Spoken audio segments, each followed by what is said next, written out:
और डेस्टिनी के बीच में डिफरेंस जानना चाहेंगे। डेस्टिनी क्या हो गया? आपके लाइफ का एक प्री डिफाइंड सॉफ्टवेयर हो गया कि जिसको आप वो चेंज कर ही नहीं सकते। हीलिंग हो गया कि वो कॉन्शियस चॉइस कि आपको उस सॉफ्टवेयर को यूज करना है या नहीं करना। एक ह्यूमन के अंदर किस तरीके का विश होता है? हमारी नेगेटिविटी, हमारे नेगेटिव इमोशंस,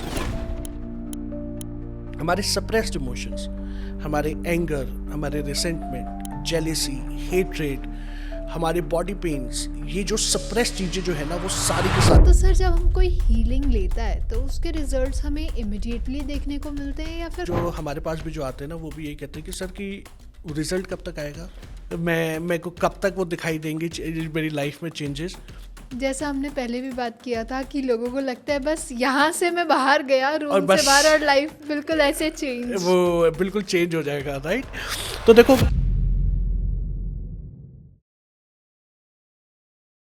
कभी ऐसा हुआ है कि आपने हीलिंग करवाई है, किसी से हीलिंग ज़रूर ली है, लेकिन उसका डिज़ायर्ड रिजल्ट जो आप सोच रहे थे वो आपको नहीं मिला? और एक्चुअली ऐसा होता है कि लोग की परसेप्शन होती है कि हीलिंग सिर्फ आपकी डेस्टिनी चेंज करने के लिए है या आपकी सफरिंग्स को कम करने के लिए है।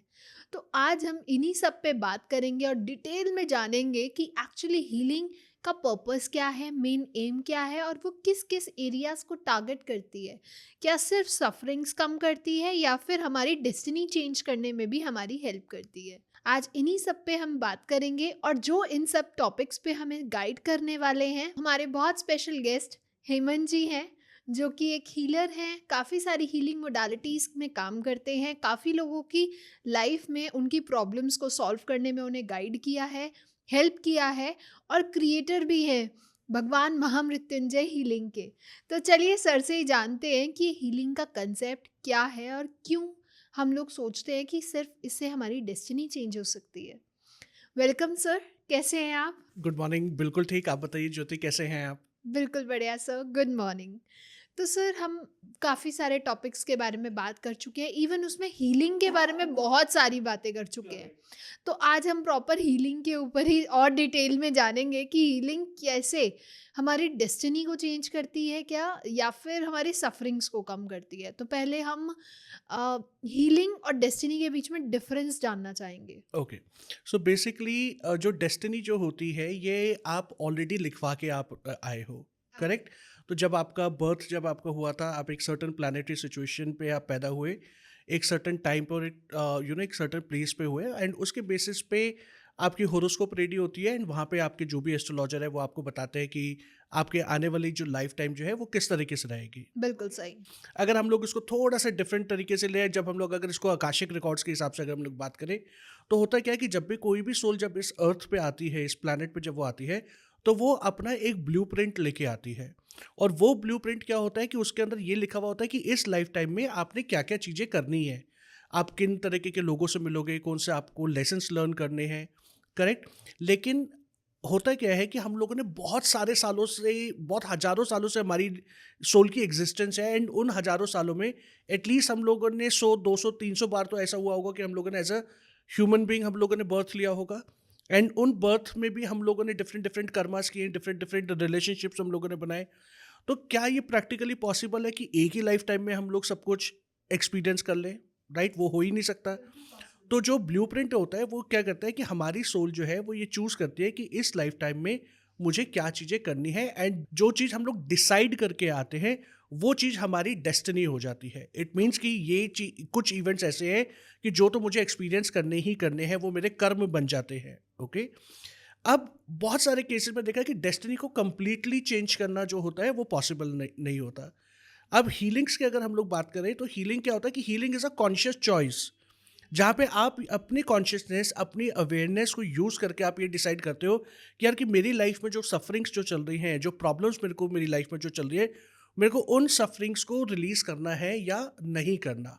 ओके, तो डेस्टिनी क्या हो गया? आपके लाइफ का एक प्री डिफाइंड सॉफ्टवेयर हो गया कि जिसको आप वो चेंज कर ही नहीं सकते। हीलिंग हो गया कि वो कॉन्शियस चॉइस कि आपको उस सॉफ्टवेयर को यूज़ करना है या नहीं करना। सो दोनों चीज़ें जो है वो डिफरेंट है ये। और अगर बात करें कि ये दोनों पैरेलल कैसे चलती हैं तो इसके बारे में भी थोड़ा सा आप डिटेल बताइए। तो अभी लाइक जैसे भी हम लोगों ने डिस्कस किया कि जो हमारी डेस्टिनी जो है ये हमारे ये कार्मिक पैटर्न्स होते हैं एंड उसके बेसिस पे ही हम लोग लाइफ में कुछ सफरिंग्स हम लोगों को मिलती हैं, कुछ पॉजिटिव चीज़ें मिलती हैं, कभी सो कॉल्ड फेलियर हम लोगों को मिलते हैं, सक्सेस हम लोगों को मिलती है। एंड वो सारी चीज़ें हम लोग जब गो थ्रू जब हम लोग कर रहे होते हैं, एक ऐसा सिचुएशन हमारी लाइफ में आती है जब हम लोग सोचते हैं ना यार बस अब बहुत हो गया, अब मुझे नहीं झेलना, अब मेरी ना लाइफ में सफरिंग्स हो गई। या हम लोग टिपिकली अगर बोले कि हम लोग कहते हैं यार अब तो अति हो गई है किसी चीज़ की, राइट? अति मीन्स कि you have reach to the maximum stage, कि जहाँ पे यार आपका जो घड़ा जो है ना, आपका जो थ्रेशोल्ड है जो वो भर चुका है। अब आप ये कहते हो यार कि इसके आगे जो है ना मुझे अपनी लाइफ में सफरिंग्स नहीं लेनी है। अब यहाँ पे ना आपकी कॉन्शियसनेस, आपकी अवेयरनेस की बहुत इंपॉर्टेंट रोल प्ले होता है। बहुत बार आपने देखा होगा कि हमारी लाइफ में कुछ ऐसे लोग होते हैं, वो कंटिन्यूअसली वो सफरिंग्स में जीते रहते।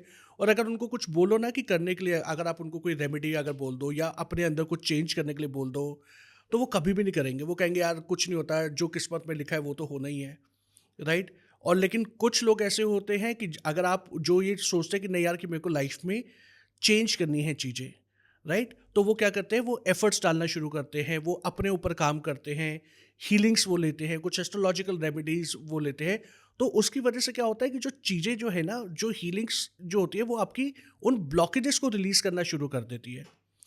देखो, फिर से मैं बोलूँगा कि जो आपकी डेस्टिनी में लिखा है ना, मैक्सिमम चीज़ें आप अपने उस कर्म को आप भोगोगे ही भोगोगे। अच्छा। आप हीलिंग्स जो क्या करती है कि उस हीलिंग के थ्रू आप उन चीज़ों की आप इंटेंसिटी को आप रिड्यूस कर सकते हो, आप उसके इफ़ेक्ट को आप रिड्यूस कर सकते हो, बट थ्रू कॉन्शियस चॉइस। अगर आप सोचो कि भगवान ऊपर से आके वो मदद कर दे या कुछ अचानक से ऐसा हो जाए, तो ऐसा तो नहीं होता।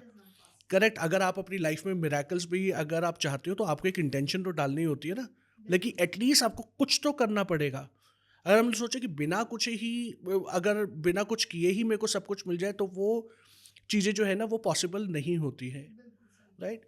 एंड एक और इसमें मैं चीज़ बोलूँगा, मैंने बहुत सारे लोग देखे या लाइक जब बहुत सारे क्लाइंट्स मेरे पास आते हैं जो वही डेस्टिनी और हीलिंग और कर्मा के ऊपर बात करते हैं, कि लाइक जैसे आज आप डिस्कस कर रहे हो, तो लोग कहते हैं कि सर कि जो भगवान को तो पता ही है कि मुझे क्या चाहिए, राइट?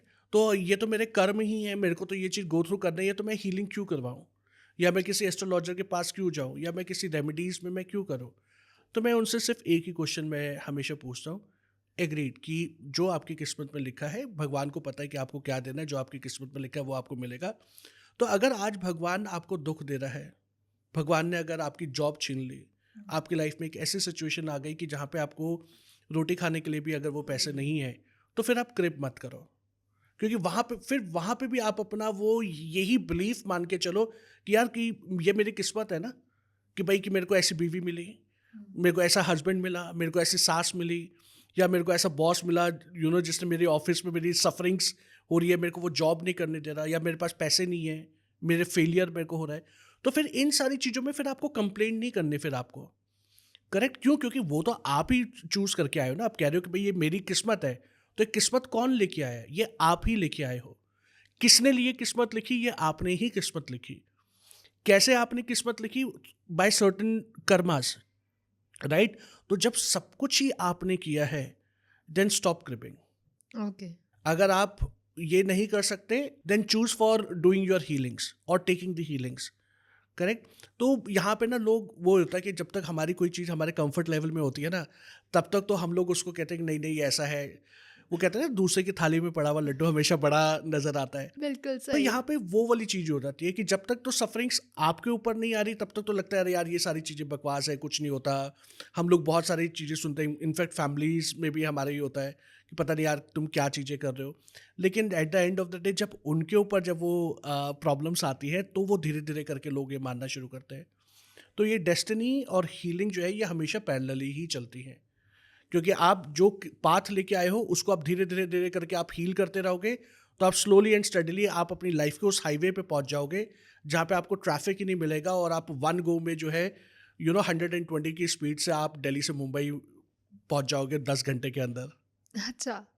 तो सर बेसिकली अगर कोई नॉर्मल लोग, जैसे हमारी ऑडियंस में काफ़ी ऐसे लोग हैं सिर्फ हीलिंग सुनते हैं, तो हीलिंग का मतलब होता है कि पिछले जन्मों के जितने भी पाप करे सब निकल गए, सब नॉर्मल हो गया। जब वो हीलिंग कराते हैं उनकी एक ही थॉट प्रोसेस होती है कि अब मेरी लाइफ में सब खुशहाली खुशहाली होगी, सब हैप्पीनेस होगा। तो एक्चुअली उसका कंसेप्ट आप कैसे उसको रेक्टिफाई करेंगे या कैसे लोगों को इस मिथ से आप बाहर निकालेंगे? Okay, perfect. सो देखो कि हीलिंग जो है ना, वो हमारी सिचुएशंस को चेंज नहीं करता। ओके, वो हमारे उन रिएक्शंस को चेंज कर देता है उन सिचुएशंस पे जो हम लोग करते हैं। ओके। हीलिंग आपके अंदर एक अवेयरनेस लेके आता है, एक कामनेस लेके आता है, एक ठहराव लेके आता है। और वो जो कामनेस जो होती है ना, वो आपको एक सोचने का मौका देती है, क्योंकि हम लोग अपनी लाइफ में मैक्सिमम बार अगर हम लोग देखें, हमारे जो एक्शंस के ऊपर जो रिएक्शन जो होते हैं ना, वो बहुत इम्पल्सिव होते हैं। एग्ज़ैक्टली। कि आपने जैसे ही कुछ एक्शन लिया ना, मेरी बॉडी या मेरा जो थॉट प्रोसेस एकदम से वो रिएक्ट करेगा। चाहे वो फिजिकल जेस्चर के थ्रू करे, नॉलेज के थ्रू करे, वर्बल अब्यूज के थ्रू करे, या फिजिकल अब्यूज के थ्रू करे, बट हम लोग इमीडिएटली हम लोग क्या करते हैं, हमारा रिएक्शन हम लोग देना पसंद करते हैं। वो लोग कहते हैं ना कि जब आप बहुत खुश हो तो भी कोई कमिटमेंट नहीं करनी चाहिए, जब आप बहुत दुखी हो तो भी कमिटमेंट नहीं करनी चाहिए, या कोई भी उस टाइम पे कुछ ऐसा कोई इंपॉर्टेंट एक्शन नहीं लेना चाहिए आपको। क्यों? क्योंकि उस टाइम पे आप बहुत ही ज़्यादा या तो बहुत पीक पे हो गए इमोशनली, या बहुत लो पे हो गए। तो उस सिचुएशन पे जो अवेयरनेस जो होती है ना, वो बहुत मिनिमम हो जाती है। राइट? तो यहाँ पे ये चीज़ बोला जाता है कि भाई जब आप हीलिंग्स जब आप ये कर रहे हो या कुछ भी कर रहे हो, तो आपको अपनी अवेयरनेस के ऊपर फोकस करना है, वो ठहराव लेके आएगा। तो जब आप ठहराव आपकी लाइफ में आएगा, तब आप क्या करोगे, आप कर्मा अच्छे क्रिएट करोगे, आप एक्शंस आप सही लोगे। क्योंकि देखो डेस्टिनी क्या है, डेस्टिनी वही तो है ना यार, कि हम लोगों ने इस लाइफ टाइम में या पास्ट के लाइफ टाइम्स में हम लोगों ने जो भी एक्शंस जो हम लोगों ने लिए, उन एक्शंस के बेसिस पे जो रिएक्शन हम लोगों को मिला, वो रिएक्शन का फाइनल आउटकम जो है वो मेरे कर्मा है। राइट? तो अब जब हीलिंग्स जब हम लोग वो कर रहे हैं, तो वो आपके अंदर इन चीज़ों को चेंज करेगा, सिचुएशन को नहीं चेंज करने वाला। सिचुएशन वही रहेगी, लोग वही रहेंगे, लेकिन आपका जो पर्सपेक्टिव है जो लोगों को देखने का, वो चेंज हो जाएगा। इसको एक एक्चुअल एग्जांपल से मैं समझाता हूँ। ओके। अभी रिसेंटली मेरे पास मेरी एक क्लाइंट आई, तो she was going through with a difficult relationship in her marriage. तो she requested me to do the relationship healing. Okay, तो जब वो रिलेशनशिप हीलिंग जब वो करनी शुरू करी, तो उस टाइम पे व्हाट आई हैव रियलाइज्ड कि जो एनर्जी कॉर्ड्स जो थी, जो इन दोनों पार्टनर्स के बीच में जो एनर्जी कॉर्ड्स जो थी ना, वो बहुत ही ज़्यादा इंटेंगल्ड थी, और एक्सपेक्टेशंस बहुत थी। वाइफ को अपने हस्बैंड से रिलेटेड बहुत ज़्यादा एक्सपेक्टेशन थी, कि मेरा हस्बैंड हमेशा मुझे पूछे, मेरी अपनी मदर से कम बात करे, नॉर्मली लाइक जैसे और भी जो उनके इश्यूज थे, वो सारी चीज़ें चल रही थी। अब जब हम लोगों ने हीलिंग्स जब वो करनी शुरू करी, तो मैंने उस रिलेशनशिप के ऊपर हीलिंग ना करके, पहले मैंने अपनी उस क्लाइंट के ऊपर मैंने हीलिंग करी। ओके। मैंने उस क्लाइंट के इमोशनल स्टेट को हील किया, उसके अंदर मैंने वो एक्सेप्टेंस उसके को लेके आया, उसके चक्रास को मैंने हील किया, उसके ऑरा को हील किया, उसके पूरे एनर्जी सिस्टम के अंदर एक लव और कंपैशन की एनर्जी जो है ना, वो मैंने इन्फ्यूज़ करना शुरू करी। तो अब उससे हुआ क्या कि रिलेशनशिप जो था, लाइक उसका हस्बैंड जो था, वो तो एज इट इज़ रहा, क्योंकि हर किसी की बेसिक नेचर को चेंज करना पॉसिबल नहीं होता। लेकिन हुआ क्या कि अब जो मेरी जो क्लाइंट जो थी, उसके अंदर वो इतनी अवेयरनेस आ गई, और उसके अंदर इतनी एक्सेप्टेंस आ गई कि ठीक है यार, ये पर्सन जैसा है, मैंने इसको एक्सेप्ट कर लिया है। बट एक्सेप्टेंस का मतलब ये भी नहीं है कि आप, सामने वाला पर्सन अगर आपको अब्यूज़ कर रहा है किसी भी फॉर्म में, अगर आपको अब्यूज़ कर रहा है, तो आप उस अब्यूज़ को एक्सेप्ट करते रहो, नहीं। एक्सेप्ट का मतलब होता है कि आपने उसकी सर्टेन क्वालिटीज़ और सर्टेन जो उसके शॉर्टफॉल्स हैं, आपने उसको एक्सेप्ट कर लिया। लेकिन जहाँ पे आपको एक्शंस लेना है, वो एक्शंस भी आप ले रहे हो, but in a very mild way. तो अब जब मैंने उस क्लाइंट के ऊपर जब मैंने काम किया, तो उसकी जैसे जैसे इमोशनल हीलिंग होना शुरू हुई, उसके अंदर वो कामनेस जब वो आना शुरू हुआ, तो धीरे धीरे धीरे करके उसका ऑटोमेटिकली, उसको जो कंप्लेंट्स जो थी अपने हस्बैंड को लेके, जो ग्रजेस जो थे, वो ऑटोमेटिकली सेटल होना शुरू हो गई। अब वो जैसे ही सेटल हुई, तो इवेंचुअली उसके हस्बैंड का रिएक्शंस भी चेंज होने शुरू हो गए, क्योंकि उसके हस्बैंड को लगा यार कि अब तो मेरी वाइफ जो है वो बहुत सेटल हो गई है, अब वो मेरे को उस तरीके से बात नहीं करती, बहुत सिस्टमेटिक तरीके से चीज़ें कर रही है। मान लो कि अगर मैं भी अगर कुछ ओवर रिएक्ट कर रहा हूँ, तो my wife is not reacting in the same way. Right? तो उससे हुआ क्या कि जब एक पर्सन को जब हील किया, तो जैसे ही आपने उस पर्सन को हील किया, जो उसके साथ में जो दूसरा पर्सन जो होता है ना, वो ऑटोमेटिकली हील होना शुरू हो जाता है। करेक्ट? तो जो एक्चुअल जो जर्नी जो मैंने उसकी करी, वो उस क्लाइंट के ऊपर मैंने करी, एंड ऑटोमेटिकली रिलेशनशिप जो है वो हील होना शुरू हो गया। तो इस तरीके से भी हम लोग काम करते हैं, इस तरीके से भी जो हीलिंग जर्नी जो है वो काम करती है। वो बट डिपेंड करता है कि आप कितना अपने आप को झोंकना चाहते हो उस चीज़ को, अपने उस लाइफ के एरिया को हील करने में। एग्जैक्टली। राइट, वो एक बहुत इंपॉर्टेंट एस्पेक्ट होता है। ओके, तो क्या हम हीलिंग अपनी लाइफ के हर एक एस्पेक्ट पे कर सकते हैं? हाँ, बिल्कुल डेफ़िनेटली आप हीलिंग कर सकते हो। हीलिंग का मतलब क्या होता है? हीलिंग का मतलब होता है you are transforming the energies. Okay? हम लोग किन चीज़ों को हील करते हैं जो मेरी लाइफ़ में प्रॉब्लमैटिक होती है। मान लो कि अगर आपके जो लाइफ़ में अगर जो एरिया ठीक चल रहा है, हम लोग कभी भी उस चीज़ की तो हीलिंग करवाने नहीं जाते। करेक्ट?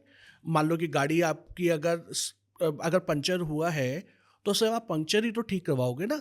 या आप कहोगे यार कि नहीं मेरा एसी भी ठीक कर दो, मेरी गाड़ी की सर्विस भी कर दो, ऐसा नहीं होता। करेक्ट?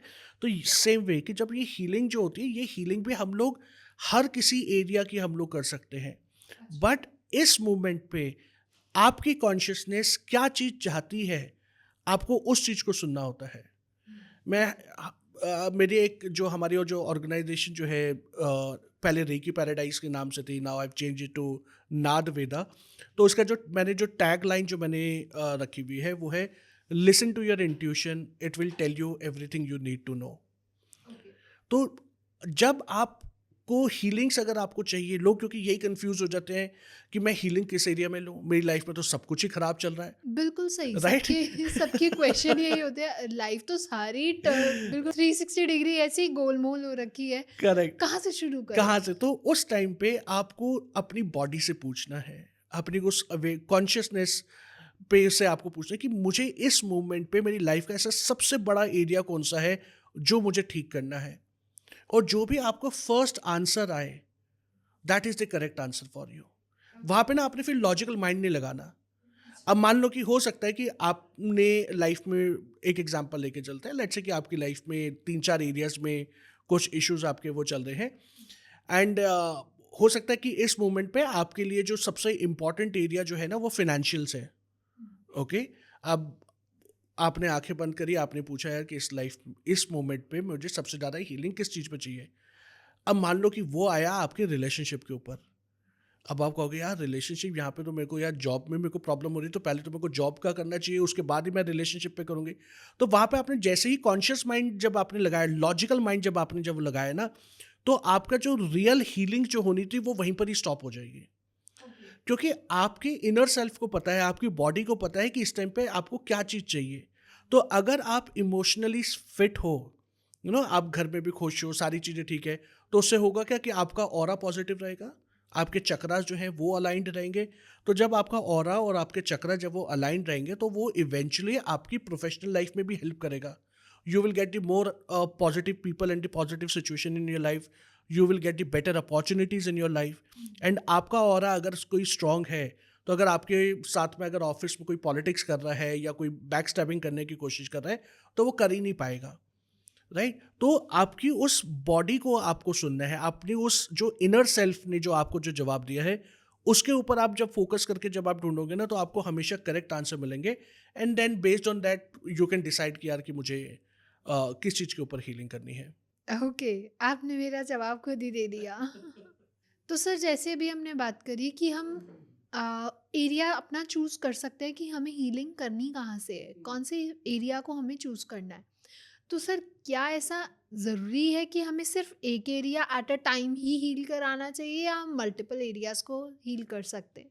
नहीं, आप मल्टीपल एरियाज़ को भी आप हील कर सकते हो, लेकिन फिर आप एक चीज़ आपको हमेशा ध्यान रखनी है कि जब आप मल्टीपल एरियाज़ को जब आप वो कर रहे हो, राइट? तो फिर आपके अंदर उसी तरीके की हीलिंग क्राइसिस होने शुरू होंगे, मल्टीपल हीलिंग क्राइसिस होंगे। अच्छा। इनिशियली होता है, ये हर किसी के साथ में होता है। इनिशियली 15 डेज़, 20 डेज़, 21 डेज़ का, depending upon person to person कि उसकी बॉडी किस तरीके से वो रिएक्ट कर रही है। तो वो हीलिंग क्राइसिस का टाइम पीरियड होता है, तो वहाँ पे फिर आपको वो पेशेंस रखना पड़ता है। क्योंकि जब हीलिंग क्राइसिस होता है ना, तो बहुत सारी चीज़ें सरफेस पे आती हैं। तो अगर आप वहाँ पे पेशेंस नहीं रखोगे, राइट, तो आपका जो रिजल्ट जो है ना, ना आपको लाइफ के फर्स्ट एरिया में मिलेगा, ना ही सेकंड एरिया में मिलेगा। तो आप मल्टीपल जगहों पे आप वो करवा सकते हो, लेकिन पेशेंस एंड हीलिंग क्राइसिस को हैंडल करना बहुत ज़्यादा ज़रूरी होता है। तो सर, अभी आपने एक टर्म यूज़ करी, दैट इज़ हीलिंग क्राइसिस।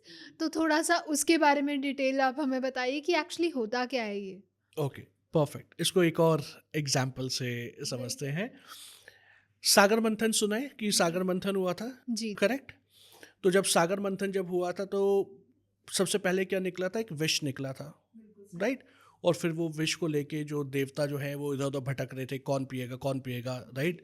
तो वो फाइनली हमारे महादेव के पास सारे लोग गए एंड उन्होंने बोला, प्रभु आप ही ऐसे एक वो हो कि जो इस विष को जो हैंडल कर सकता है।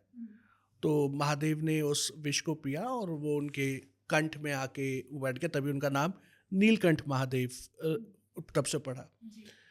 तो अब जब उन्होंने चर्निंग जब शुरू करी थी उस सागर की, तो किस इंटेंशन से करी थी? कि उनको पावर्स चाहिए, जो देवी देवता थे और जो राक्षस जो थे, उन्होंने यही सोचा भाई हम लोग सागर के अंदर जो है ना वो बहुत सारे हीरे जवाहरात होते हैं, बहुत सारी पावर्स होती है, बहुत सब कुछ लग्जरी है, राइट? तो जब हम लोग इसको चर्न करेंगे तो हमारे को क्या मिलेगा? ये सारी चीज़ें हम लोगों को मिलेंगी, प्रोस्पैरिटी मिलेगा, अमृत मिलेगी, हम लोग अमर हो जाएंगे इस चीज़ को लेके। लेकिन जो उन्होंने क्या सोचा था, क्या वही रियलिटी निकली सबसे पहले? नहीं। नहीं, तो रियलिटी में क्या निकला? विश निकला, करेक्ट? अब आप किसी हीलर के पास गए, आपने सोचा कि मैं इस हीलर के पास जा रही हूँ और ये मैं अपनी मैजिक वॉन्ड से मेरी लाइफ के अंदर सारी ट्रांसफॉर्मेशन एक ही दिन में ले आएगा और बहुत ईजिली, बहुत कूल तरीके से मेरी लाइफ जो है ना वो चेंज हो जाएगी।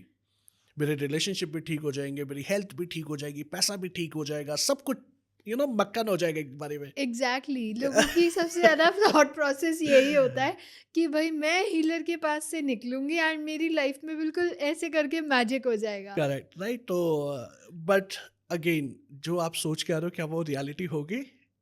नहीं होगी। तो अब इस रियलिटी में भी सबसे पहले क्या निकलेगा? विश निकलेगा। अब विश हमारे अंदर क्या होता है?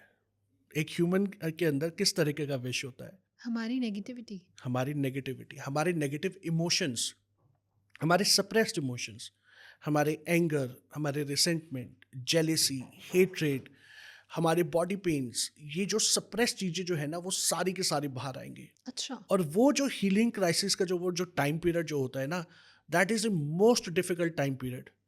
और अगर आपने उस टाइम पीरियड को अगर आपने गो थ्रू अगर आपने कर लिया, तो फिर आपकी जो हीलिंग जर्नी जो है ना वो आगे जाके नॉर्मल हो जाती है। अब जब ये हीलिंग क्राइसिस जो होता है ये बेसिकली अब हमारे अंदर के विश किस तरीके से बाहर निकलेंगे? भाई या तो आप उन दिनों बहुत ज़्यादा एग्रेसिव हो जाओगे, आप इरिटेटेड आप रहोगे, मूड स्विंग्स आपके बहुत ज़्यादा होने शुरू हो जाएँगे। कई केसेस में देखा है कि लाइक लोगों को फिजिकल तरीके से वो चीज़ें निकलती हैं। फिजिकल तरीके से कैसे निकलती हैं? उनको कांस्टेंट हेडेक रहेगा या फीवर होगा, वॉमिटिंग्स हैं, लूज मोशंस हैं, बॉडी एक्स हैं, राइट? तो ये ना कॉमन सिम्टम्स हैं। तो इट मीन्स अगर ये हीलिंग अगर आप करवा रहे हो, किसी भी लेवल पे आप करवा रहे हो और अगर ऐसे कोई अगर ये सिम्टम्स अगर आपकी लाइफ में अगर हो रहे हैं, इनिशियल स्टेजेस पे अगर आपके हो रहे हैं, तो ये मान के चलो कि आपकी बॉडी का ये सागर मंथन हो रहा है। और ये सिर्फ आपकी फिजिकल बॉडी का सागर मंथन नहीं होता, जो हमारे पूरे पंच कोशास जो होते हैं, जो हमारी 5 बॉडीज जो होती हैं, ये उन पंच कोशास का जो है वो सागर मंथन होता है, राइट? तो बस आपको वो पीसफुली वो टाइम पीरियड आपने निकालना होता है, तो जैसे ही आप वो निकलोगे, चीज़ें जो हैं वो बेटर होना शुरू हो जाती है। ओके। एंड यहाँ पे एक चीज़ और भी है कि जो हीलिंग क्राइसिस जो है ना, ये हर किसी का नहीं होता। अच्छा। कई लोगों का बहुत सब्टल लेवल पे होता है कि जो उनको पता ही नहीं लग पाता। कई लोगों को बहुत ही एग्रेसिव लेवल पे होता है। तो वो पर्सन टू पर्सन वेरी करता है एंड कि आप कितने पावरफुल हो इमोशनली, मेंटली, फिजिकली। आप किस तरीके के इश्यूज आप लेके आ रहे हो, किस तरीके की हीलिंग मोडालिटी से आपका हीलर जो है वो आपको हील कर रहा है, किस तरीके की बैलेंसिंग वो आपको कर रहा है, राइट? तो बहुत सारे फैक्टर्स डिपेंड करते हैं। तो यहाँ पे जो है ना कि अगर आपको इश्यूज हो रहे हैं तो भी इट्स ओके, अगर नहीं हो रहे then also it is okay, correct? Now the most important last thing, यहाँ पे आपको खुद ही महादेव बनना पड़ेगा। तो जो विश जो आपके लिए जो निकल रहा है, उस विश को आपने ही समेटना है, आपने ही हैंडल करना है, क्योंकि ये विश आपका है। आपके लिए कोई और महादेव नहीं आएंगे और कोई माँ काली नहीं आएगी कि जो कहेंगे लाओ बेटा, मैं तुम्हारा विश ले लेती हूँ या ले लेता हूँ मैं, नहीं। क्योंकि शिवोहम, मैं ही शिव हूँ, करेक्ट? हम लोग बोलते हैं ना, हमारे हिंदुइज्म में बोला जाता है शिवोहम, मैं ही शिव हूँ। तो जब मैं ही शिव हूँ, तो वो विश भी मुझे ही पीना पड़ेगा, मैं किसी और को हैंड ओवर नहीं कर सकता। तो यहाँ पे आपकी वो destiny and healing and awareness, फिर ये तीनों चीज़ें जो हैं वो एक साथ आके फिर आपके साथ में काम करना शुरू करती हैं। तो this is how the healing crisis work actually. Okay, तो ये क्राइसिस का टाइम पीरियड कुछ फिक्स होता है या फिर ये वेरी करता है? जैसे आपने बताया किसी का बहुत मिनिमम होता है, किसी का बहुत एग्रेसिव लेवल पे होता है, तो इनके कुछ टाइम पीरियड होते हैं? एक और एग्जांपल, बिल्कुल सही। अलग बहुत सारी कार्स होती हैं, जी। है ना? लाइक जैसे किया सोनेट है, सेल्टोस है, मर्सिडीज है, बीएमडब्ल्यू है, रॉयल्स रॉयस है। क्या हर किसी की पेट्रोल की टैंक की कैपेसिटी सेम होती है? नहीं। किसी कार में 40 लीटर्स आता है, किसी में 45 आता है, किसी में 60 लीटर्स आता है, 90 लीटर्स, 100 लीटर्स, और ट्रक में तो 1000 लीटर्स, 10,000 लीटर्स भी पेट्रोल आता है। करेक्ट? तो इट मीन्स हर गाड़ी की उसकी शेप के हिसाब से, उसके वो कितने सीसी की कार है, उसमें फ्यूल कंजम्पशन कितना ज़्यादा होता है, उसके बेसिस पे जो डिज़ाइनर ने क्या किया हुआ है, एक स्पेसिफिक अमाउंट की उसने पेट्रोल टैंक उसने दिया हुआ है। करेक्ट? तो वो गाड़ी जो है वो उसी हिसाब से उतना चलेगी, राइट? सेम वे जो ये हीलिंग क्राइसिस जो होता है ना, ये भी हमारी उस कार के की तरह है कि मेरी कार के अंदर कितना इन्फ्यूज है, मैं कितना पेशेंस मेरे अंदर है, मैं कितने ठहराव के साथ और कितने फेथ के साथ उस हीलिंग को मैं वो रिसीव कर रहा हूँ, अपने उस हीलर से मैं कितने फेथ के साथ और डेडिकेशन के साथ मैं हीलिंग रिसीव कर रहा हूँ, वो ये डिसाइड करता है कि आपको वो हीलिंग क्राइसिस होंगे या नहीं होंगे, और अगर होंगे तो कितने दिन के लिए होंगे। नॉर्मली अगर मैक्सिमम अगर हम लोग बात करें, राइट, देखो minimum there is no limit, कई लोगों को सिर्फ 1 दिन के लिए भी होता है, 2 दिन के लिए भी होते हैं, लेकिन जो मेरे 11 साल की जो एक्सपीरियंस में जो मैंने देखा है, हीलिंग एक्सपीरियंस में जो मैंने देखा है, जो ये हीलिंग क्राइसिस जो रहते हैं ना, ये मैक्सिमम 15 से 20 दिन रहते हैं। अच्छा। इससे ज़्यादा मैंने कभी भी नहीं देखा। तो 20 दिन तो बहुत रेयरेस्ट टू रेयरेस्ट केसेस में होता है, कि इट मीन्स कि आप बहुत ही ज़्यादा अपनी लाइफ में आप प्रॉब्लम्स और ब्लॉकेजेस लेके आए हो, तो वो लोगों के हीलिंग क्राइसिस जो है ना 20 दिन तक चलते हैं। अदरवाइज इससे कम ही होता है। तो maximum is 20 days, minimum there is no limit. Okay, तो मतलब कहते हैं ना हमारे पेशेंस का हमारे अंदर कितना उस क्राइसिस को झेलने की क्षमता है, कितना हमारे अंदर टैंक है वो, उसके अकॉर्डिंग हमारे क्राइसिस करेक्ट। होते हैं। ओके, तो सर जब हम कोई हीलिंग लेता है तो उसके रिजल्ट्स हमें इमिडिएटली देखने को मिलते हैं या फिर ग्रेजुअली उसके रिजल्ट्स या उसके जो ट्रांसफॉर्मेशंस है वो हमारी लाइफ में आती हैं? फैंटास्टिक, बहुत बहुत एक इम्पॉर्टेंट और एक बहुत अच्छा क्वेश्चन पूछा जो थी तुमने। जी। क्योंकि जो मैक्सिमम लोग जो हमारे पास भी जो आते हैं ना, वो भी यही कहते हैं कि सर कि रिजल्ट कब तक आएगा, मैं मेरे को कब तक वो दिखाई देंगी मेरी लाइफ में चेंजेस। जैसा हमने पहले भी बात किया था कि लोगों को लगता है बस यहाँ से मैं बाहर गया और रूम से बस बाहर और लाइफ बिल्कुल ऐसे चेंज। वो बिल्कुल चेंज हो जाएगा, राइट? तो देखो कि जो कुछ चीज़ें जो होती हैं वो इमिडिएटली आपका इफ़ेक्ट आ जाता है। फॉर एग्ज़ाम्पल अगर हम लोग बात करें, मान लो कि आपको हेडेक हो रहा है, बॉडी एक्स हैं, या अभी इस टाइम पे कोई जॉइंट पेन हो रहा है, या अभी आपको बहुत गुस्सा आ रहा है, इमोशनली कोई चीज़ अगर आपकी चल रही है, तो जो आपके कुछ जो छोटे इश्यूज़ हैं, अगर मैं उस पे अभी हील करूँगा, तो वो इमीडिएटली वो चीज़ें ठीक हो जाएँगी, राइट? लेकिन जो जो डीप रूटेड इश्यूज़ हैं, और वो ऐसे इश्यू जो आप अपने पास्ट लाइफ से आप लेके आ पा रहे हो, जो आपके सोल लेसन्स हैं, जो आपके कार्मिक इम्प्रिंट जो हैं, अगर वो जो लेसन अगर उन चीज़ों से रिलेटेड अगर कोई इश्यूज़ आ रहे हैं, then obviously healing will take some time. Okay? वो केस टू केस वेरी करता है। अब लोग पूछते हैं कि अच्छा सर ये बताओ कि कितना टाइम लगेगा, तो वो केस टू केस बेसिस पे वो वेरी करेगा। बट ऑन एन एवरेज जो अगर मैं देखूँ कि जो नॉर्मल एक कहते हैं ना वो thumb rule, sort of thumb rule की तरह आप मान सकते हो कि नॉर्मल लोगों को 20-21 दिन में बहुत अच्छा सिग्निफिकेंट डिफरेंस देखने को मिल जाता है। ओके। अगेन इट डिपेंड्स कि आपके लाइफ के किस एरिया के ऊपर हीलिंग हमारी हो रही है, किस इंटेंसिटी के साथ हीलिंग हो रही है, एंड मोस्ट इम्पॉर्टेंट, आप उस हीलिंग प्रोसेस के अंदर आप क्या कंट्रीब्यूट कर रहे हो। आप कितना इन्वॉल्व हो? करेक्ट? क्योंकि देखो हीलर ना आपकी लाइफ में सिर्फ उस एनर्जीज को मैनिपुलेट कर रहा है, उस एनर्जी को वो ट्रांसफॉर्म कर रहा है। ओके? तो जब वो कर रहा है, तो उस ट्रांसफॉर्मेशन को आपको रिसीविंग भी तो आपकी होनी चाहिए। बिल्कुल। करेक्ट? तो हीलिंग के जो रिजल्ट्स जो नहीं आते ना, सो कॉल्ड लोग कहते हैं कि हीलिंग का हम लोगों को रिजल्ट नहीं मिल रहा, या बहुत स्लो हम लोगों को रिजल्ट वो मिल रहा है, उसका रीज़न, सबसे बड़ा रीज़न जो होता है ना, वो ये है कि हमारे अंदर वो रिसेप्टिवनेस नहीं होती है। हम्म। ठीक है? तो जब तक आपके अंदर वो रिसेप्टिवनेस नहीं होगी, तब तक आपको वो रिजल्ट्स मिलेंगे ही नहीं, और वो डिले पे डिले ही होता जाएगा। अब अगेन यहाँ पे एक और चीज़ आ जाती है। अब आपका क्लाइंट आपको बोलेगा कि मैम कि मैं तो अपनी लाइफ को ठीक करना चाहता हूँ, I am receptive to the healing, तभी तो मैं आपके पास आया ना। अगर मैं रिसेप्टिव होता ही नहीं तो मैं आता ही क्यों? बिल्कुल। करेक्ट। अब जो वो रिसेप्टिवनेस जो होती है ना, वो मोमेंट्री होती है। अच्छा। जब आप आए ना, आज आपको बहुत दुख था, लेट्स से कि आपकी लाइफ में सफरिंग्स तो 1 साल से चल रही है, लेकिन आप उसको हैंडल करते जा रहे हो, करते जा रहे हो। आप पहले ही क्यों नहीं गए हीलर के पास? तो हम लोग सोचते हैं अरे यार ठीक है, अभी तो चल रहा है ना, कुछ नहीं होता, मैनेज कर लेंगे। लेकिन जब वो अति हो जब हो जाती है ना, जब हम जिस दिन हमारे को लगता है यार कि बस अब मुझसे नहीं हैंडल हो रहा, तब हम लोग वो किसी टैरो कार्ड रीडर, एस्ट्रोलॉजर, पंडित के पास, हीलर के पास हम लोग जाते हैं, राइट? और वो आप कब जाते हो? जब आप बहुत ही ज़्यादा इमोशनली हाई या इमोशनली लो होते हो, बिल्कुल, आपका मैक्स हो चुका जब होता है। मैक्स जब वो हो चुका होता है। तो अब जब आप वहाँ पे उस मोमेंट पे जब आप अपनी वो हीलिंग्स करवाने के लिए जब आप गए हो, तो उस टाइम पे ना आपकी रिसेप्टिवनेस बहुत ज़्यादा हो जाती, हाई होती है कि यार बस अब तो रिजल्ट चाहिए, अब तो प्रभु आप जो बोलोगे मैं कर लूँगा। लाइक जैसे मैंने पहले भी बोला है कि वो तमोगुण, रजोगुण, सतोगुण वाली जब हम लोगों ने प्रीवियस एक पॉडकास्ट में हम लोगों ने जब डिस्कस किया था, तो उस टाइम पे क्या होता है कि वो आपकी रिसेप्टिवनेस उस टाइम पे सबसे ज़्यादा हाई है, राइट? लेकिन अब जब आपके हीलर के पास गए, जब आपने उस हीलर को पैसे दे दिए ना, तो आपको लगता है बस अब मैंने इसको खरीद लिया। अब तो काम होगा ही होगा। अब वो जो रिसेप्टिवनेस जो थी ना, अब वो रिसेप्टिवनेस जो है वो इम्पेशेंट हो जाता है आपका। आपको लगता है अरे यार 1 दिन हो गया, 2 दिन हो गया, 4 दिन हो गया, मेरा हीलर काम कर रहा है नहीं कर रहा, हीलिंग हो रही है नहीं हो रही, रिजल्ट तो मुझे आ ही नहीं रहे।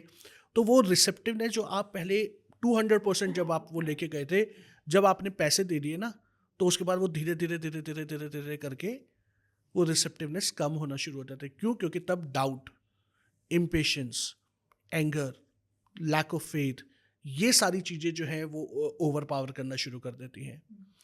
करेक्ट। तो जिस रिसेप्टिवनेस के साथ जब आप अपने उस हीलर के पास गए थे, जिस फेथ के पास आप गए थे, उसी फेथ के साथ आपको पूरा टाइम रखना है और आपको पूरा रिसेप्टिव रहना है। ठीक है, मेरा हीलर जो मेरे लिए काम कर रहा है मेरे को पता है, so I receive his or her energies with utmost gratitude and compassion.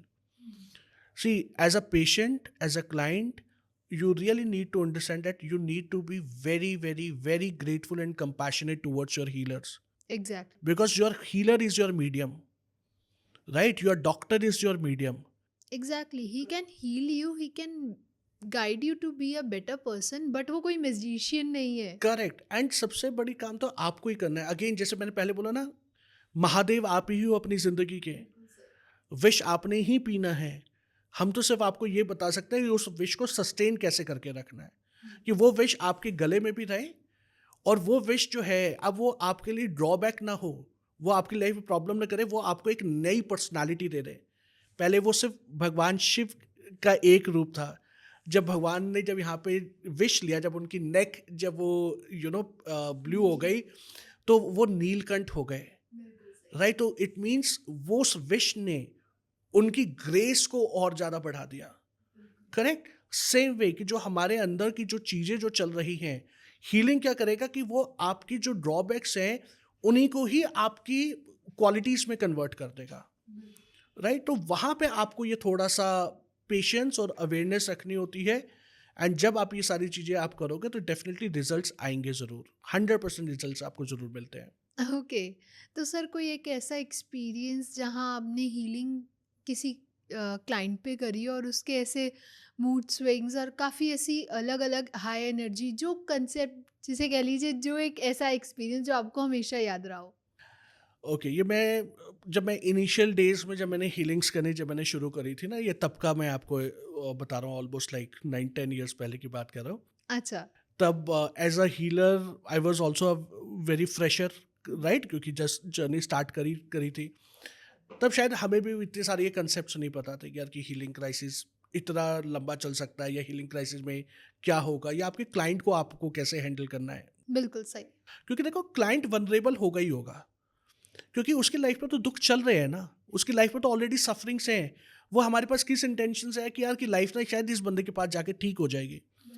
लेकिन अगर मान लो कि उसकी लाइफ में वो हीलिंग क्राइसिस वाला टाइम पीरियड जब वो आया, तो उसकी लाइफ में तो और इश्यूज होने शुरू हो गए। तो अब वो बेचारा कहेगा यार मैं तो गलती कर दी हीलिंग करके, हाँ, करेक्ट? एक तो तो गया अपनी प्रॉब्लम सॉल्व यहाँ पे तो करने, और ऊपर मैं से और 4 प्रॉब्लम प्रॉब्लम्स लेके आया हूँ। करेक्ट। तो ऐसा ही मेरे साथ हुआ था जब मैंने इनिशियली ये केस करना शुरू किया। तब बेसिकली उन दिनों ना, because I was also going through with the emotional things, तो मेरे पास मैक्सिमम इमोशनल हीलिंग्स वाले केस आ रहे थे। अच्छा, before I proceed to this, एक और मैं आपको एक मज़ेदार चीज़ बताता हूँ। ये एंड आई थिंक ये हर हीलर के साथ होता है, जो मैंने एंड बहुत सारे अपने जो मेरे हीलर फ्रेंड्स वगैरह हैं, कोलीग्स हैं, मेरे जो टीम मेंबर्स हैं, वो मैंने उनके साथ में भी मैंने इस चीज़ को मैंने ऑब्जर्व किया है। जिस मोमेंट पे आपकी लाइफ में जो इश्यूज जो आपके चल रहे होंगे ना, आपके पास उसी तरीके के क्लाइंट आएंगे। अच्छा। अगर जिस टाइम पे मेरे को फाइनेंशियल इश्यूज जब मेरे थे स्टार्टिंग में, लाइक हम लोगों ने पहले हम लोगों ने एक बार डिस्कस किया था, रिमेंबर कि लास्ट पॉडकास्ट में हम लोग बात कर रहे थे। तो जब मेरे पास वो फाइनेंशियल इश्यूज वाले जब मेरे खुद के जब वो चल रहे थे ना, तो मेरे पास ऐसे ही क्लाइंट्स आ रहे थे कि जिनकी जॉब छूट गई या जिनको बिजनेस में लॉस हो गया, तो उनको भी मनी रिलेटेड चीज़ें थी। फिर जब मैं अपनी पर्सनल लाइफ में मैं I was going through with A tough phase, तो मेरे पास ऐसे ही लोग आए थे कि जिनकी रिलेशनशिप इश्यूज हो रहे थे। जब मेरी थोड़ी सी बीच में तबीयत उन दिनों जब वो खराब चल रही थी स्टार्टिंग में, तो मेरे पास हेल्थ इश्यूज आने शुरू हो गए। वो क्यों? क्योंकि हमारे ऑरा में जो चीज़ होती है ना, हम लोग वही चीज़ अट्रैक्ट करते हैं। एंड मोर ओवर हीलर्स के साथ में क्या होता है कि लेट्स से कि अगर मेरा फाइनेंशियल इशू चल रहा है और मेरे पास वैसे ही क्लाइंट आए, तो जब मैं क्लाइंट की हीलिंग कर रहा हूँ ना, तो वो ऑटोमेटिकली वो हीलिंग मेरी भी हो रही है। ओके। तो जब हम लोग किसी को हील करते हैं ना, तो हमारी खुद की एनर्जीज भी हाई होना शुरू हो जाती है, हमारा वो एरिया भी हाई होना शुरू हो जाता है, वो इम्प्रूव होना शुरू हो जाता है, राइट? तो ये होता है कि हर हीलर के साथ में इस तरीके के केसेस आते हैं। Now come back to your question, okay. कि जो आपने पूछा कि इंटरेस्टिंग केस ऐसा जो मैं कभी भूल नहीं सकता। तो जैसे मैं बताया था, इनिशियल डेज में मैंने हीलिंग जब मैं कर रहा था, एक क्लाइंट मेरे पास आई and she was going through with the major emotional issues. Almost she was on the verge of ending her relationship. Okay, and वो उसकी 18-19 साल की उसकी शादी हो चुकी थी। तो उसने अपनी लाइफ को ख़त्म करने के लिए भी बहुत सारी गलत स्टेप्स उसने लिए, but somehow she manage to sustain. Okay, तो अब जब वो मेरे पास जब वो हीलिंग्स करने के लिए आई, तो मैंने जैसे जैसे हीलिंग करना शुरू किया ना, उसके घर में और लड़ाई होनी शुरू हो गई। अच्छा। एंड मुझे ये लगा कि अब वो मेरे पास आई, उसने बोला कि सर मैं तो आपके पास इस एक पॉजिटिव एस्पेक्ट के लिए आई थी, यहाँ पे तो मेरी लाइफ में और मेरे इश्यूज होने शुरू हो गए। तब वहाँ पे मुझे ये समझ में नहीं आ रहा था कि ऐसा क्यों हो रहा है, किस लिए हो रहा है, करेक्ट? एंड शायद उस टाइम पे वो नॉलेज भी नहीं थी कि मैं उस क्लाइंट को किस तरीके से मैं हैंडल करूँ। तो उस क्लाइंट को फिर मैंने 3 महीने तक फ्री हीलिंग मैंने करी थी, कि जस्ट टू सी कि यार कि ठीक है, मेरा क्लाइंट जो है ना वो सेटल रहे। एंड उस क्लाइंट ने that lady has given me the toughest time of my healing journey, but उस लेडी ने मुझे सिखाया बहुत कुछ। वो जो हीलिंग केस जो था ना, आई थिंक वो एक हीलिंग केस ऐसा था मेरी लाइफ में, जो कहते हैं ना, जो माइलस्टोन आपका जो केस था, वो मेरी लाइफ का एक वो माइलस्टोन था। उसके बाद जो मेरा हीलिंग पर्सपेक्टिव जो था ना, वो कंप्लीटली चेंज हो गया था। मेरी हीलिंग एनर्जी जो है वो चेंज हो गई थी। जो एनालिसिस करने का जो तरीका जो होता है वो चेंज हो गया था। तो वो एक ऐसा केस था कि जिसने मेरी लाइफ में बहुत उथल-पुथल मचा दी थी, क्योंकि जब क्लाइंट से जब बैशिंग जब उस टाइम पे जब वो मिल रही थी, तब ना वो हैंडल नहीं हो रहा था। मैं खुद बड़ा इमोशनल हो गया था, यार बताओ मेरा क्लाइंट मुझे ऐसे बोल रहा है, रेपुटेशन का क्या होगा, ये सारी चीज़ें हैं।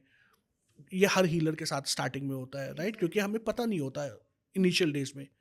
तो वो एक ऐसा केस था, but eventually by the grace of God time लगा उसको हील करने में। अब जो उसने 1 महीने की हीलिंग के लिए जब वो मेरे पास जब स्टार्टिंग में आई थी, वो 1 महीने ना लग के वो 3-4 महीने में उसका काम हुआ, बट एटलीस्ट वो हो गया। तो मैंने उससे पैसे मैंने सिर्फ़ 1 ही मंथ के मैंने लिए थे। बट मैंने हीलिंग मैंने बोला ना कि लाइक मैंने 3-4 महीने करी, तो वो मैंने फ्री हीलिंग मैंने करी थी। तो ऐसे होता है, ये वो जो केस जो था वो बहुत डिफ़िकल्ट केस था। ओके, जो आप कभी नहीं भूलेंगे। कभी नहीं भूलूँगा, क्यों? क्योंकि वो उसने मेरे को एक बहुत अच्छा हीलर बनाया उसने मेरे को। Exactly, that change your destiny. हाँ, आप बोल सकते हो you know that healing case has definitely changed my destiny. Exactly. तो सर हमने आज बहुत सारी बातें करी, बहुत कुछ जाना हीलिंग के बारे में, हीलिंग कैसे होती है। एक्चुअली कोई हीलर एक मैजिशियन नहीं है जो बिल्कुल आपकी लाइफ 360 डिग्री टर्न अराउंड कर देगा।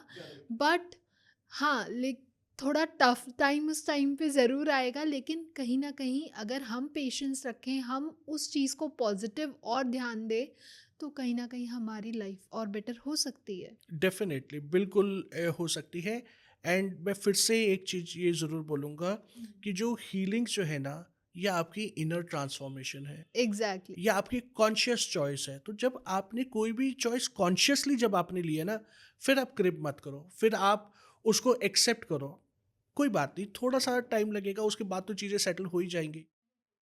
वो एक चीज़ बहुत इंपॉर्टेंट होती है ध्यान रखने वाली। Exactly exactly. तो सर जाते जाते क्या आप लास्ट मैसेज हमारी ऑडियंस को देना चाहेंगे जो एक्चुअली हीलिंग्स करवाना चाहते हैं और कहीं ना कहीं अलग ही तरीके की एक्सपेक्टेशंस रखते हैं, अपना डिज़ायर रिजल्ट चाहते हैं, या फिर जो थोड़ा डाउट में है कि एक्चुअली हमें हीलिंग चाहिए भी है या नहीं?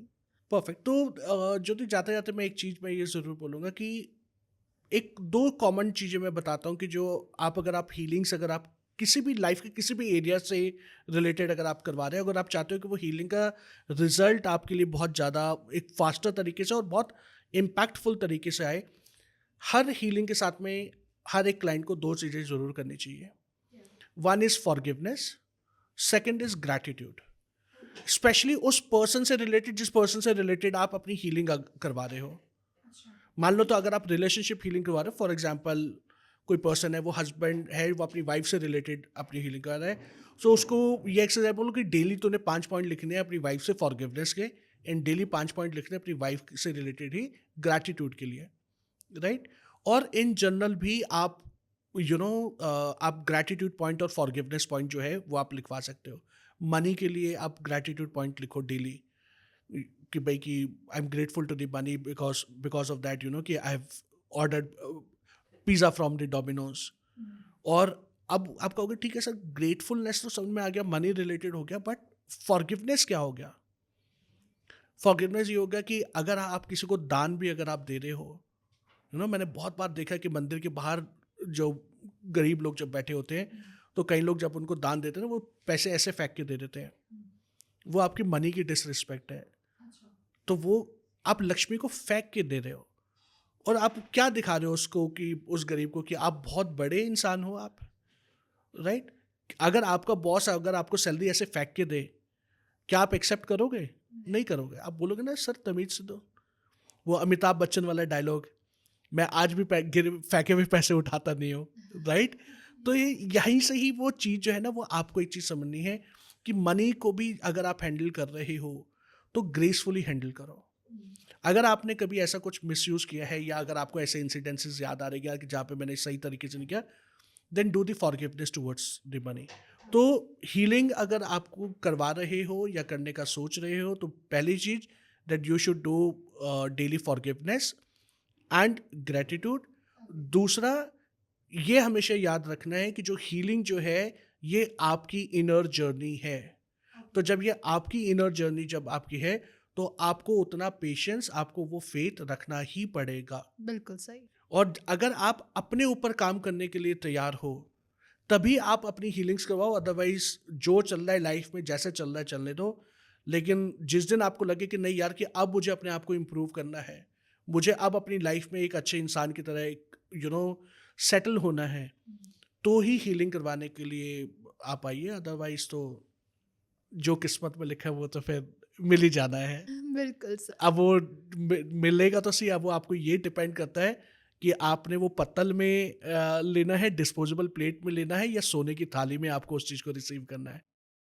ये हीलिंग आपकी उस कॉन्शियस चॉइस के थ्रू आपको वो लेके आएगी। Okay. Thank you so much sir, आज का पॉडकास्ट बहुत ज़्यादा वंडरफुल था, बहुत कुछ नया सीखने को मिला जैसे कि हमेशा मिलता है।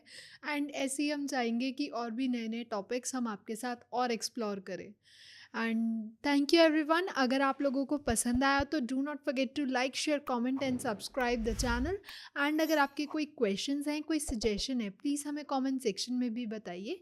हम आगे आने वाली पॉडकास्ट सीरीज़ में उन्हें ज़रूर कवर करने का ट्राई करेंगे। तब तक के लिए stay blessed, stay happy. Thank you. Thank you. नमः शिवाय। नमः शिवाय।